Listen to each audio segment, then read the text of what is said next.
page turners, and welcome back to the channel. I'm Matthew, the man with a hat who reads, and it's time for a tag. This is the in or out tag. I was tagged to do this by Read by Fred probably 2 months ago. Got busy, of course, at the end of the year. You have all your yearly wrap-up videos, and then all your 2023 preview videos, and January was even busier. I had book call video and all that other good stuff. And then I did the New Year's tags. I'm like, I got to do this tag. So this is the in or out tag. Frankly, it's a pretty simple tag. A lot of you have already done it. I'm a little late to the party, but essentially you go with the prompt and you either agree or disagree by saying in or out. And it's usually a pretty fast one, so I think this won't be too painful. So let's do this. Okay. Reading the last page first. Out. Nope. Never do that. That's horrible. It's absolutely horrible. Enemies to lovers. It's not really for me. I mean, I can't even think of anything I've read recently that even had that trope, so I'm not going to even... I'm just going to say out because it's not really for me. Dream sequences. In. They are fun if they're done well. If it's one of those like, oh, this whole story was all just a dream, then no. But if it's like teasing something that's going to happen or has happened, I find them fun. Love triangles. Ugh, they're overdone. Out. Cracked spines. In.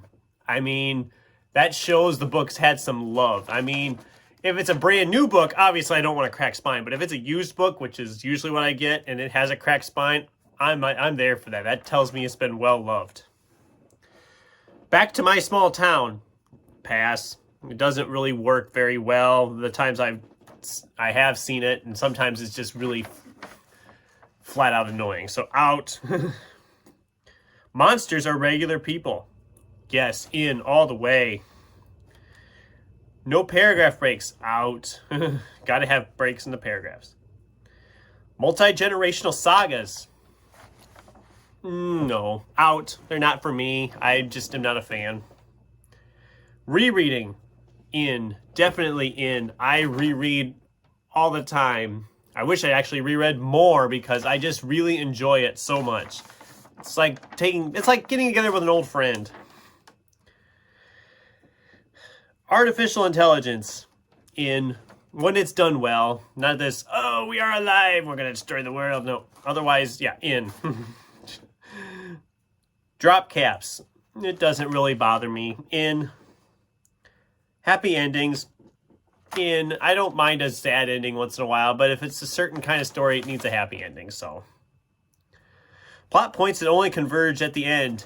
In. I love it when the whole plot is like feeling very twisty and there's a lot of little threads, and I love it that it all comes together. I just think that's great, and it shows the writer knows what they're doing, which is also cool. Detailed magic systems. It's not a requirement for me. I'm really not... I don't care how detailed it is. I'll say in because I do like it, but if it doesn't have a detailed magic system in place, it doesn't bother me. Classic fantasy races. In. You can't go wrong with dwarves and elves and all that. Unreliable narrators. Yes. In. I love it when you can't trust everything. It makes it that much more fun when you're reading it like, okay, can we trust everything this person is saying? Maybe, maybe not. So yes, in. Evil protagonists. Yes, in. The Chosen One. I'm going to say in, but it is overdone. I want a little bit more grounded. I mean, Chosen One is fine. It's just, like I said, it's overdone. When the protagonist dies, in if it's done right. I mean, if it's just like, oh, we're going to kill this character just because, then no. I mean, if it feels like it's earned that, or if the whole story's been building to this redemption that has to result in them dying, then yes, I'd say in. Really long chapters. I'm going to say out, but it doesn't bother me too much. I do like shorter chapters because it just feels like you're making more progress on a book. But if it's a longer chapter, I guess it doesn't bother me. I mean, there's plenty of books that the chapters are really long, so. French flaps. I actually had to look this up because I wasn't sure what they meant by this. So if you don't know, French flaps are like the paperback books that have like the flap jackets inside. I'm just saying out because they seem pointless to me. I don't quite get why they have them. I guess it's just supposed to make it fancy, but it's like, so it's like the front, it's like the paperback cover is the dust jacket of the book, essentially, is what it is. But it's also the cover at the same time. It's weird. It makes no sense.